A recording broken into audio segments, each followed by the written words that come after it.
said, is this going to be just a one-off thing, a bump, or it could impact the relations overall? So the first place we go from here is there is a second shoe to drop, which is there will be sanctions, economic sanctions and or political sanctions against Turkey under the Combating America's Adversaries through Sanctions Act, which is targeted at Russia. And so countries that procure Russian military equipment by law have to be sanctioned.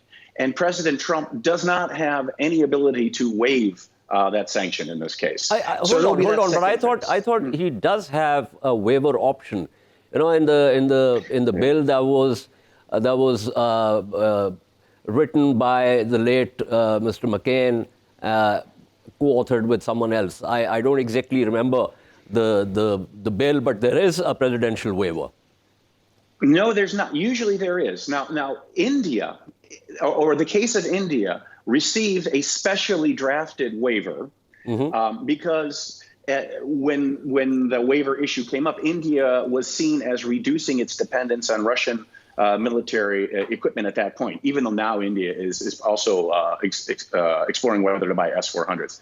But there is no such waiver pertaining to Turkey. And I by the way, my information comes from the Senate staff who actually drafted the waiver provision. Okay. So the waiver does not exist. But, of course, in theory, President Trump could bring to bear all of his political clout, which is diminishing in Washington, but he could make it a big issue to convince the Congress to provide him, to write in a new waiver. That's possible, but I think highly unlikely. So I think the sanctions are almost a certain.